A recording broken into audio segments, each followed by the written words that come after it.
അമ്മയുണ്ടെങ്കിലാ വീട്ടിലേക്ക് പോകുള്ളൂ അല്ലേ. നമ്മുടെ വീട് എവിടെയാണെന്ന് ചോദിച്ചാൽ നമ്മൾ അമ്മ എവിടെയാണോ അതാണ് എൻ്റെ വീട്.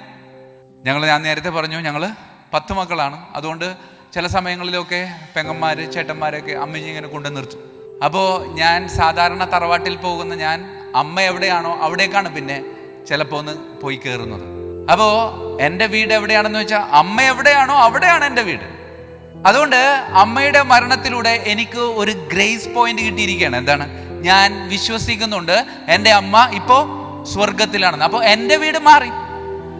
ഞാൻ ഇത്രയും നാള് എൻ്റെ പെങ്ങളുടെയും എൻ്റെ ചേട്ടന്മാരുടെയും ഒക്കെ വീടാണ് എൻ്റെ വീട് എന്ന് വിചാരിച്ചിരുന്നത്. കാരണം എൻ്റെ അമ്മയുടെ സാന്നിധ്യം അവിടെയായിരുന്നു.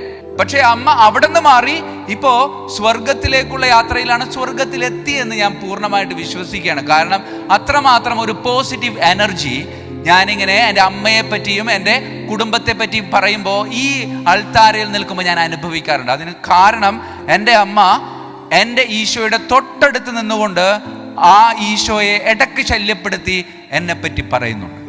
ആ പറച്ചില് അതൊരു കൃപയാണ്. അത് ഞാൻ ആസ്വദിച്ചത് ഒറ്റ കാര്യം മാത്രമേ ഉള്ളൂ. അമ്മ മരിച്ച് അമ്മയുടെ ശരീരത്തിനടുത്തേക്ക് പോകുമ്പോൾ, ഞാൻ വണ്ടി ഓടിച്ച് പോകുമ്പോൾ ഞാനിങ്ങനെ പ്രാർത്ഥിക്കുന്നുണ്ടേ, കർത്താവെ പിടിച്ചേക്കാൻ പറ്റണേ.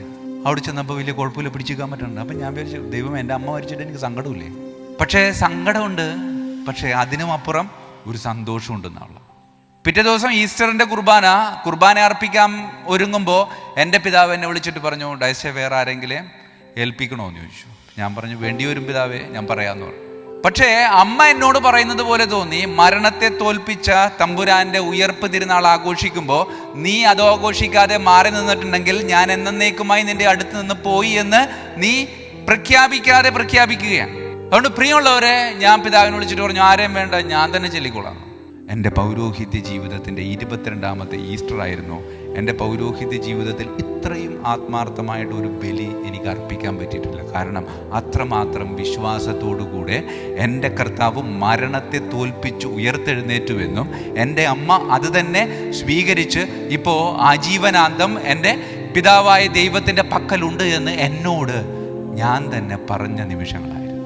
അതുകൊണ്ട് പ്രിയമുള്ളവരെ, ജീവിതത്തിൽ നമ്മളുടെ അമ്മ നമ്മോട് പറഞ്ഞു തന്നിട്ടുള്ള ഒരു കാര്യം എന്ന് വെച്ചാൽ, നമ്മുടെ അമ്മ ഈ അമ്മയെ നമുക്ക് പരിചയപ്പെടുത്തി എന്നുള്ള പരിശുദ്ധ കന്യകാമറിയത്തെ. ഈ പരിശുദ്ധ കന്യകാമറിയത്തെ ഈ അമ്മ നമുക്ക് പരിചയപ്പെടുത്തിയിട്ട് പറഞ്ഞൊരൊറ്റ കാര്യം മാത്രമേ ഉള്ളൂ, നീ എന്നും കുഞ്ഞായിട്ട് ജീവിക്കണം.